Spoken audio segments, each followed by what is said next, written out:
주기도문 하심으로 새벽 기도회를 시작하겠습니다. 하늘에 계신 우리 아버지여, 이름이 거룩히 여김을 받으시오며 나라가 임하시오며 뜻이 하늘에서 이루어진 것 같이 땅에서도 이루어지이다. 오늘 우리에게 일용할 양식을 주시옵고 우리가 우리에게 죄 지은 자를 사하여 준 것 같이 우리 죄를 사하여 주시옵고 우리를 시험에 들게 하지 마시옵고 다만 악에서 구하시옵소서. 나라와 권세와 영광이 아버지께 영원히 있사옵나이다. 아멘. 찬송가 183장 함께 들으시겠습니다.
욥기 1장 6절에서 12절 말씀 함께 봉독하도록 하겠습니다. 시작. 하루는 하나님의 아들들이 와서 여호와 앞에 섰고 사탄도 그들 가운데 온지라. 여호와께서 사탄에게 이르시되 내가 어디서 왔느냐. 사탄이 여호와께 대답하여 이르되 땅을 두루 돌아 여기저기 다녀왔나이다. 여호와께서 사탄에게 이르시되 내가 내 종 욥을 주의하여 보았느냐. 그와 같이 온전하고 정직하여 하나님을 경외하며 악에서 떠난 자는 세상에 없느니라. 사탄이 여호와께 대답하여 이르되 욥이 어찌 까닭없이 하나님을 경외하리이까. 주께서 그와 그의 집과 그의 모든 소유물을 울타리로 두르심 때문이 아니니까. 주께서 그의 손으로 하는 말을 복되게 하사 그의 소유물이 땅에 넘치게 하셨음이니이다. 이제 주의 손을 펴서 그의 모든 소유물을 치소서. 그리하시면 틀림없이 주를 향하여 욕하지 않겠나이까. 여호와께서 사탄에게 이르시되 내가 그의 소유물을 다 내 손에 맡기노라. 다만 그의 몸에는 내 손을 대지 말지니라. 사탄이 곧 여호와 앞에서 물러가니라. 아멘. 담임 목사님께서는 청소년부 수련회에 함께 참석 중이십니다. 청소년부 수련회가 마쳐지는 가운데 안전하고 은혜롭게 마쳐질 수 있도록 끝까지 함께 기도로 협력해 주시기를 부탁드립니다. 사랑하는 성도 여러분, 인생을 살다가 보면 이해되지 않는 순간들이 종종 찾아옵니다. 그때마다 질문합니다. 왜 하필 나에게 이런 일이 생겼을까? 하나님 말씀대로 순종하며 살아가는데 왜 내게만 이런 고난이 찾아올까? 기도를 했는데 왜 하나님께서는 여전히 침묵하고 계실까? 갑작스러운 고난을 마주하게 되면 마음이 무겁고 혼란스럽습니다. 고난 앞에서 하나님께서 정말 살아 계신 걸까? 하나님께서 정말 나의 기도를 듣고 계신 것일까? 라는 질문을 하게 됩니다. 인생을 살다가 보면 이처럼 누구에게나 모두에게나 고난이 찾아옵니다. 하나님 앞에 온전하고 정직하고 또한 하나님을 경외하여 악에서 떠난 욥에게도 고난이 찾아왔습니다. 욥의 고난은 천상회의를 통해서 결정이 됩니다. 오늘 본문 6절 말씀에서 하나님의 아들들과 사탄이 하나님 앞에 서 있습니다. 하나님께서는 사탄에게 묻습니다. 내게 어디서 왔느냐? 사탄은 땅을 두루 돌아다녀 여기저기 다녀왔다라고 대답을 합니다. 사단이 땅을 두루 돌아다녔다라는 것은 그가 이 세상에 대하여 공중권세 잡은 자인 것을 암시하는 것입니다. 마귀는 우는 사자와 같이 두루 다니며 삼킬 자를 찾고 있습니다. 오늘 성경에서 마귀가 삼킬 자를 찾았는데 그 자는 바로 욥이었습니다. 하나님께서는 하나님 앞에 서 있는 사탄에게 욥에 관하여 자랑하십니다. 내 종 욥을 주의하여 보았느냐? 여기서 내 종이라는 표현은 아브라함, 모세, 다윗 등에게 제한적으로 쓰이고 있는 표현입니다. 또한 주의하다라는 것은 마음을 고정시킨다라는 뜻이죠. 그래서 마음을 기울여 관찰을 하고 있다라는 것을 말합니다. 하나님은 인간의 모든 행위와 마음의 중심을 보고 그 마음속에 깊은 동기와 생각까지도 꿰뚫어 보고 계시는 분이십니다. 하나님 보시기에는 욥은 온전하고 정직하여 하나님을 경외하며 악에서 떠난 자였습니다. 하나님은 욥과 같은 자가 이 세상에 없다고 마귀에게 최고의 칭찬을 아끼지 않습니다. 사단도 욥을 주의하여 보았기 때문에 욥에 대해서 매우 잘 알고 있었습니다. 욥은 하나님과 사단의 시선을 동시에 받고 있는 존재였습니다. 하나님께서는 욥을 주의하여 보신 것은 욥이 자랑스럽고 사랑스러웠기 때문입니다. 또 하나님은 욥을 눈동자와 같이 지켜주시고 보호하여 주시고 축복해 주시기 위해서 욥을 주의하여 보고 계셨습니다. 그러나 사단은 욥을 유희해서 본 이유는 욥의 약점을 찾고 흠집을 찾고 그리고 틈을 찾기 위해서입니다. 그래서 욥을 참소할 근거를 찾기 위해서 욥을 유의해서 보고 아주 주의해서 보고 있었던 것입니다. 사랑하는 성도 여러분, 이 세상에서 우리를 관찰하는 두 개의 눈이 있습니다. 하나는 하나님의 눈이고 하나는 사단의 눈입니다. 하나님의 눈동자는 우리를 보호하시고 지켜주시고 축복해주시고 우리를 사랑스럽게 보고 있다면 사단은 계속해서 우리를 이간질시키기 위해서 틈을 찾기 위해서 또한 우리의 약점을 찾기 위해서 참소할 근거를 찾기 위해서 유희하게 보고 있다는 것을 잊지 않으시길 바랍니다. 사단은 이 세상의 공중권세 잡은 자입니다. 이 세상의 임금으로서 그 권능이 탁월한 자입니다. 하지만 아무리 권능이 탁월하고 능력이 탁월하다 할지라도 그가 임의로 하나님의 성도들을 해하지는 못합니다. 사단은 하나님께서 허용하시는 범위 안에서만 활동할 수 있는 유한한 존재입니다. 특히 하나님의 백성에 대해서는 하나님의 허락 없이는 하나님의 백성의 머리털 하나도 손을 대지 못하는 자임을 믿으시길 바랍니다. 그래서 그는 성도들을 해하기 위해서 하나님께 하나님의 백성에 대해서 참소를 하는 것입니다. 끊임없이 참소해서 어떻게 해서든지 그가 하나님의 시험을 받게 하는 것이죠. 그리고 그 시험 가운데 넘어지기를 바라는 자들이 바로 사단의 존재입니다. 성경은 사단을 하나님 앞에서 성도들을 참소하는 자로 이처럼 묘사하고 있습니다. 욥에 대해서도 하나님께 참소할 근거를 찾기 위해서 이처럼 유의하고 주의해서 본 것입니다. 사랑하는 성도 여러분, 우리는 깨어 근신하여 신앙생활을 해야 합니다. 하나님 앞에 바로 세워져 있어야 합니다. 성경은 대적 마귀가 우는 사자와 같이 두루다니며 삼킬 자를 찾고 있고, 또한 우리는 마귀에게 틈을 주지 말아야 한다고 권하고 있기 때문입니다.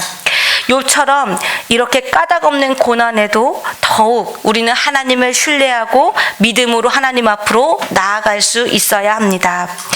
사단은 하나님께 반문하는 자입니다. 하나님의 평가에 동의하지 않습니다. 의문을 제기하고 계속해서 되받아치는 영적 도적과 같은 자입니다. 하나님은 선언하시고 칭찬하지만 사탄은 그 칭찬을 그대로 인정하지 않습니다. 또 사탄은 그의 이름처럼 계속해서 하나님을 대적하고 고소합니다. 사탄이 하나님께 반문하는 것은 하나님의 주장이 옳지 않다, 하나님의 주장은 완전하지 않다라는 것을 반론하는 행위와 같습니다. 하나님 앞에서 사탄은 욥에 관해서도 반론을 합니다. 하나님, 까닭 없는 신앙이 가능합니까? 분명히 욥이 하나님을 경외하는 것은 하나님 까닭이 있기 때문입니다. 그 까닭은 하나님께서 재물을 허락하여 주셨고, 많은 자녀를 허락하여 주셨고, 영광을 허락하여 주셨고, 그리고 하나님께서 울타리를 두르심으로 그를 항상 보호해 주시기 때문에 욥이 하나님을 경외하는 것입니다. 그래서 하나님이 욥의 재물을 빼앗고, 그리고 욥이 하나님을 경외할 이유를 빼앗게 된다면 욥은 하나님을 떠날 것이고 하나님을 경외하지 않을 것입니다 라고 하나님 앞에 반문을 하는 것입니다. 이에 하나님께서는 사단에게 놀라운 허락을 하십니다. 사단에게 욥의 모든 소유를 처분하게 하시고, 또한 욥의 모든 것을 가져가되 욥의 몸에는 손을 대지 말라고 말씀합니다. 성도 여러분, 우리는 주님 앞에 까닭 없는 신앙을 가져야 할 것입니다. 그저 하나님이 좋고, 그저 하나님을 사랑하고, 그저 하나님이 나의 생명이기 때문에 하나님을 경외하고 하나님을 예배하고 하나님을 찬양할 수 있는 우리 사랑하는 성도 여러분들이 되시기를 축원합니다. 욥은 하나님의 섭리 가운데 고난을 받습니다. 그 고난 속에 하나님의 다스림과 계획이 있습니다. 고난을 통과한 욥은 하나님에 대해서 더 넓고 깊게 이제 알아가게 될 것입니다. 또 하나님께서 허락하신 시험에는 분명히 한계가 있습니다. 오늘 그 한계는 모든 소유는 처분하되 욥의 몸에는 손을 대지 말라였습니다. 우리가 겪고 있는 고난 가운데도 분명히 한계가 있습니다. 또 그 고난 가운데 분명히 하나님의 다스림과 계획이 있습니다. 또 그 고난은 언젠가는 끝나게 될 것입니다. 하나님께서 또한 사단에게 명령하셨듯이 욥의 소유물, 그 소유물만 없어지게 되는 것입니다. 시험을 당해도 그 시험에는 반드시 우리가 한계가 있다는 것을 믿으시고 그 시험 앞에 담대히 나아가는 우리 성도님들이 되시길 바랍니다. 또한 기독교는 은혜의 종교입니다. 때문에 인과응보대로 죄인인 우리는 모두 죽을 수밖에 없는 존재들이지만 은혜의 종교이기 때문에 예수님께서 우리의 죄를 대신 짊어지시고 가셨습니다. 그래서 구원과 생명의 은혜가 우리 앞에 거저 있다라는 것을 믿으시길 바랍니다. 악인은 당장 벌을 받는 것이 마땅하지만 그들이 잘 사는 것처럼 보이는 것은 하나님이 한 영혼이라도 더 하나님 앞에 회개하고 돌아오기를 바라시기 때문에 기다리시고 오래 참으시는 것입니다. 우리의 죄를 정죄하는 사단의 참소는 이미 십자가 위에서 끝났습니다. 본문에서 사탄은 욥을 끊임없이 고발하지만 우리의 고발할 자 사단은 이미 승리하신 예수님의 발 앞에 무릎을 꿇고 있다라는 것입니다. 예수님께서 십자가에서 우리의 모든 죄값을 지불하셨기 때문에 우리는 이제 더 이상 사단을 두려워하지 않아도 되고 그 참소와 그의 정죄 앞에 결박에 풀어놔야 하는 존재들입니다. 그럼에도 불구하고 끊임없이 우리가 죄책감을 가지고 하나님 앞에 나아가고 그 죄책감 가지고 하나님 앞과의 관계가 멀어질 때가 있습니다. 우리는 예수 그리스도를 믿으시고 그 예수 그리스도가 이미 결박과 저주에서 우리를 풀어내셨음을 믿으심으로 끝까지 주님 안에서 승리하는 성도님들 되시기를 바랍니다. 십자가를 바라보시는 성도님들 되시길 바랍니다. 오늘 말씀에서 세 가지를 기억했으면 좋겠습니다. 첫째는 내가 이해하지 못하는 순간에는 하나님은 알고 계십니다. 또한 그 욥이 하늘에서 무슨 일이 일어났는지 끝까지 알지 못했지만 그럼에도 불구하고 하나님께서 욥을 보호하셨듯이 우리가 알지 못하는 고난 가운데서 우리가 하나님을 붙잡고 있다면 하나님께서 우리를 끝까지 보호해 주실 것입니다. 또한 하나님께서는 우리의 신앙을 점검하시길 원합니다. 우리가 예배드리는 이유, 기도하는 이유, 그리고 신앙의 조건이 아니라 하나님 앞에 까닭 없이 하나님을 경외하고 사랑하고 하나님과 참된 관계를 누리시기를 원하십니다. 욥처럼 하나님을 사랑하고 경외하는 우리 성도님들 되시길 바랍니다. 마지막으로 하나님은 지금도 예수 그리스도를 믿고 따르는 자들을 유의하고 주목하여 보시며 신뢰하고 계시다라는 것이죠. 그래서 하나님께서는 사탄 앞에서 욥에게 내 종 욥이라고 표현하셨듯이 우리를 하나님의 자녀이며 하나님의 종이며 하나님의 의인이며 그리고 승리자로 우리에 대해서 말씀하십니다. 예수님께서 승리하셨듯이 우리 역시 예수님과 함께 동행하는 삶을 살게 되면 반드시 승리자가 되실 것을 믿으시길 바랍니다. 오늘 이 시간 우리가 함께 기억하며 기도하길 바랍니다. 하나님, 우리의 가정과 사업 그리고 건강, 사역, 지금 이해되지 않는 고난 앞에 주님을 바라보길 원합니다. 이미 천상회의를 통해서 이루어진 이 고난이 주님 앞에 영광을 올려드리는 시간이 되게 하여 주시옵시고 또 이 시간을 통해서 우리의 믿음이 더욱더 견고해지는 시간이 되게 하여 주시옵소서. 또한 우리가 주님을 신뢰하고 끝까지 주님을 붙잡고 고난 앞에 담대히 나아가는 하나님의 백성이 되게 하여 주시옵소서. 이 시간 주여 한번 부르짖고 기도하도록 하겠습니다. 주여, 사랑하는 하나님 아버지 주님, 이 시간 욥을 통해서 우리가 어떻게 살아가야 할지를 알게 되었습니다. 하나님과 동행하는 삶을 살게 하여 주시옵소서. 예수 그리스도의 승리가 우리의 승리가 되게 하여 주시옵시고 예수 그리스도의 십자가가 하나님 우리의 십자가가 되게 하여 주시옵소서. 하나님, 우리가 하나님의 자녀이며 종이며 하나님 앞에 의인이며 승리자가 되었음을 주님 믿음으로 선포합니다. 하나님, 이 시간 우리 가운데 하나님 고난을